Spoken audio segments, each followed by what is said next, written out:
Hi, it's Fias Tarot. Hello, Taurus placements. Okay, so June reading. So, kung ano meron ating titingnan, mga pahapyaw lang na mensahe muna, no? And then the person or sabihin nating love. Okay? So, yun muna ang ating titingnan ngayon. Oh, kung may mga tanong, tayo po ay mag-message lamang sa akin pong FB page, yung legit FB page, yung may check sa tabi ng aking pangalan. Opo, no, yun lamang. And, okay, kung may tanong rin pagdating sa ating mga charms, they're all available, pero yung mga limited na lang na stocks is yung ating third party kit, yung pang-alis ng third party or pang-avoid, and yung ating charm spray to attract money and to attract love, to attract, sabihin nating specific. Kung may target person ka, yes, pwede yan. Yung charm spray, ito po. Okay? And yeah, kaamoy siya ng love and spell ng Victorious. No? And syempre, yung ating healing oil na napakadami na nakaranas ng kaginhawahan. Yes, sa kanilang mga katauan kahit papano, 'di ba? May naiibsan yung mga hirap makatulog. Yes, nagkakaroon na ng magandang tulog. Yung mga ganyan, no? So, and the rest ng ating mga charms is all available. Okay, yung ating cord cutting, love and money bracelet, yung ating granter, yeah, available silang lahat. Okay, so let's see what's for you, Taurus placement, for the month of June. Okay, so let's see.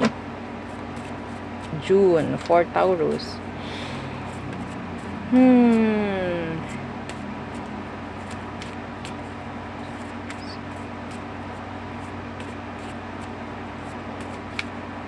Okay. Child. Some of you may mga sisimulan, may mga bago. Okay? Or it could be regarding a child, the message regarding a child. May i-clarify natin.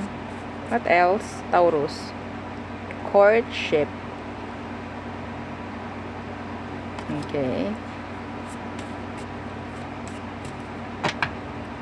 Open ba kayo sa partnership, courtship? Kasi pwedeng may darating na ganyan sa buwan ng Hunyo. Message. Okay.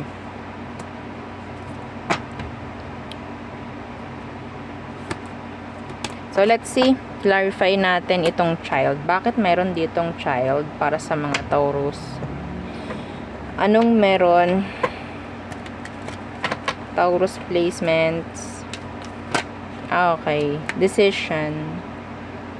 Pagdating po sa isang anak, siguro. Meron ditong open.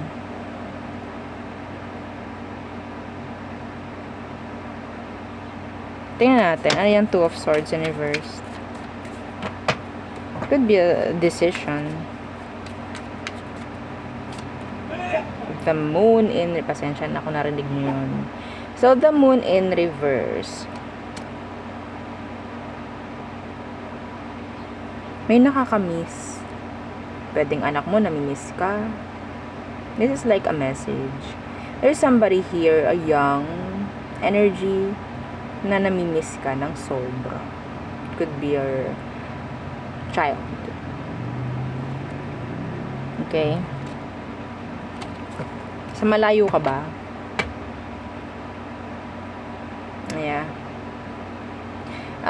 Mga Taurus, tanong-tanongin nyo yung mga anak ninyo, no? Kasi pwedeng hindi sila open pagdating sa mga to.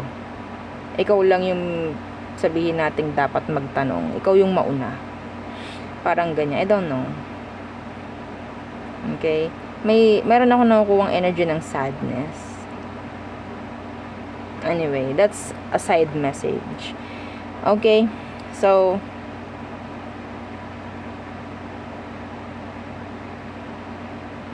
yung something na kailangan mo pagdating sa anak, maybe child support, pwedeng makita or pwedeng mapag-usapan sa buwan ng Hunyo. Okay? Yeah. This is legalizations or anything legal. Pwedeng mabibigyan na ng certificate, anak mo, birth certificate, mga ganyang bagay. There's that energy of pagpirme. Okay? May pagpirma ako nakikita. Okay? So, ano tong courtship? Iba sa inyo, I'm hearing binyag. Oo. Depende sa relihiyon. So, ano tong courtship? What's with this courtship? So, in general, what's with that? The 8 of Pentacles in reverse. If you are, sabihin nating tambay sa ngayon. No, oo, walang work. May chance po na magkaroon ng, posible na magkatrabaho. I'm hearing tawag dito, interviews. Okay, lalo na kung ikaw naman is nag-a-apply. No? Okay? So, 8 of Pentacles in reversed. So, ano yan? Ace of Wands. Yeah, there's that opportunity. Okay? May opportunity ako nakikita. Merong isang connection dito na akala mo hindi mag-workout pero mag-workout pala by the month of June. Okay? Ang dami kong skeds. Lutang ng lutang yung notif. Okay. Yeah. Meron ditong energy about hindi nag-progress, hindi nag-improve na situation. Pero I think may darating pang isang opportunity aside doon. Okay? So kung ano man yan, hindi ko alam. Okay? Whether relationship man yan, work man yan, partnership in general. Okay? So what's with this message? What's with this message for Taurus placements, month of June? If ever are you expecting or waiting for a message? Let's see what's with this. The 5 of Pentacles. Asahan nyo may mangungutang. Saan nyo may mangungutang? Anong gusto nyo? Ito tanong ko. Anong gusto nyo? Kayo yung uutangan o kayo yung mangungutang? Diba? O, sagot sa comment below. Comment down. Anong gusto mo? Ikaw yung mangungutang o ikaw yung magpapautang? Hindi pwedeng walang sagot. Ha? Diba? Mas maganda na siguro yung nagpapautang kasi alam nilang meron kang ipapautang. Ang masama dyan, baka point of view lang nila na meron kang ipapautang. No? Anyway. Ano tong 5 of Pentacles? Meron ditong in need pagdating sa pakikipag-usap sa'yo. Could be a fellow earth sign, Taurus, Virgo, Capricorn. Yeah, hindi kayo nag-uusap ng tao, pwedeng break kayo. Could be an air sign. We have your air sign, Gemini, Libra, Aqua. Gustong-gusto ka nitong makausap. Yeah, I don't know kung may nangyaring ghosting dito, the Hermit. Okay. Pwedeng itong taong to naka-ready na yung yung message. Isi-send na lang. Or pwedeng alam na niya kung anong sasabihin niya sa'yo. Pero, iniisip kung dapat bang isend, dapat bang makipag-usap. Pero yeah, they're in need. They're longing for you. Yeah, longing. Pero ditong gustong makipag-ayos, makipagbalikan. Pero iniisip niyang malala. Kung dapat pa ba, tama pa ba, mag-workout pa ba, nakakahiya naman na ako ay i-reject kung sakali, may ganun. Okay? Anyways. So, let's see. So, meron tayo ditong number 18, 4, and 7. Okay? So, yan. So, tayo tumungo sa love. Anong meron? What's coming in for the Taurus placement? For our Taurus placements. Month of June, anong parating? Pagdating sa pag-ibig naman. Okay. Anong parating? Meron ba? Taurus, anong parating ngayong June? Okay, the Queen of Wands in the reverse.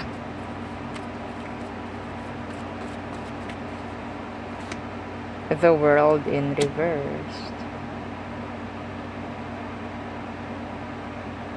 I'm hearing this kabit. Taurus. Magiging mapagpasensya ka dito sa kabit na to. Magandang hindi mo masyadong bigyang pansin. Kung may mga energy ng third party dyan sa inyo, may chance itong babae or lalaki na to, sino man ito na third party, may chance manggulo ngayong June. Yeah, may chance na siya is magparamdam. Oo. Okay, yeah, the Tower.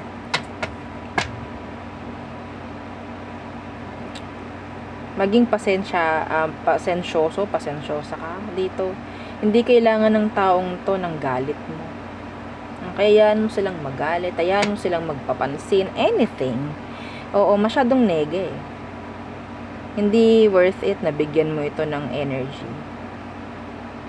Yeah, may problema to. Gusto nito magulo ka rin. Gusto nito ma-stress ka rin tulad niya. So, yeah, wag niyong bibigay. No, hayaan nyo sila.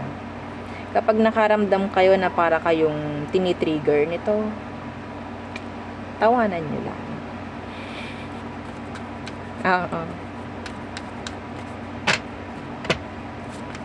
Kanya-kanyang dahilan bakit siya mangyayamot sa buwan ng Hunyo. Kung may third party dyan sa connection nyo. What else?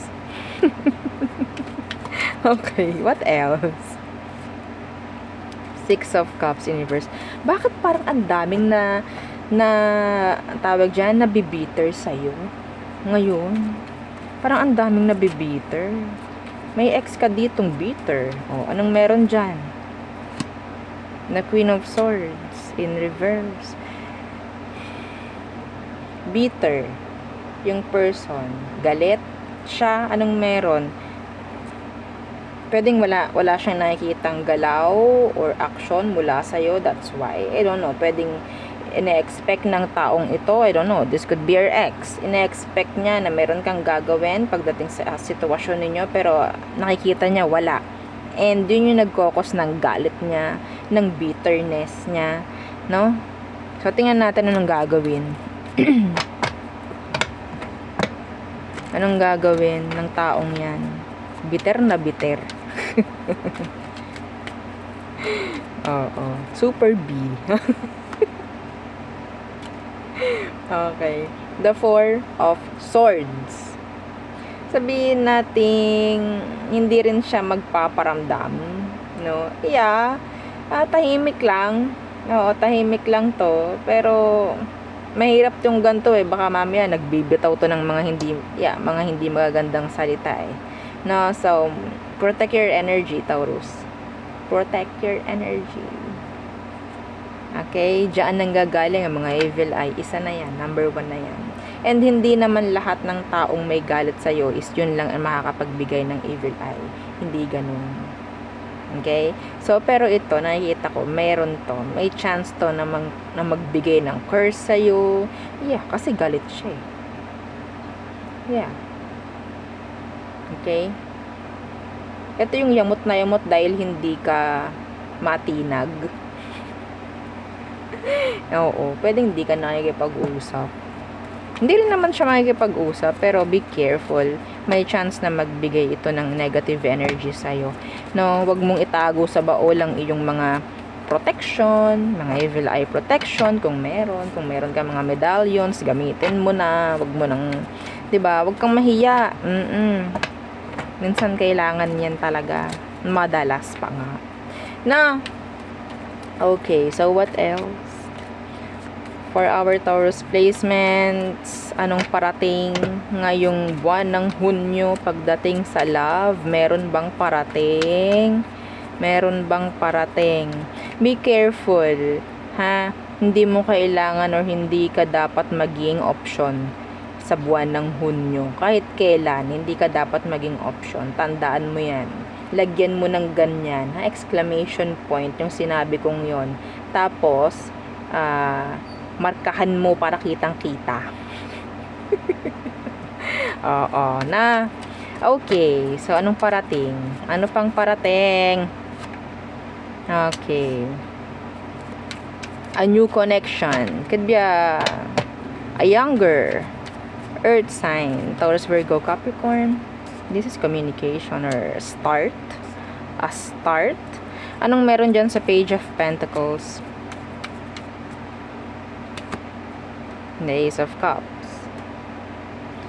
Hindi ko alam kung i-reject mo to. May ma-hurt. I don't know if you're interested sa kanya. Parang hindi. Oo. See, the Lovers Universe. May chance na mang-reject ang mga Taurus sa buwan ng Hunyo. Okay? I don't know why. Bakit may i-reject to? Pwedeng nakukulangan ka. Baka. Pero yes, may bagong energy na paparating ngayong buwan ng Hunyo pagdating sa love, connection. Excuse me. Yeah, reject agad oh. You have your death. Strength universe. Siguro ayaw mo lang din talaga. Okay? Anyway, siguro mabagal, nababagalan ka. May pagkamabagal ang mga ang energy ng Pentacles. May mabagal. Lalo na pag Knight of Pentacles. Anyway, so there. Pero this is new. This is new. I don't know if you're open. Pero, yeah, pwedeng hindi mo lang din malaman or maramdaman na sila is merong something sa'yo. Kaya ganun. No, medyo mabagal. Anyway. So there, yun ang aking reading for you, Taurus placements. Again, please don't forget to like, share, and subscribe, and follow our FB page, and sa nating YouTube channel na nasa description box below. Again, thank you. Goodbye.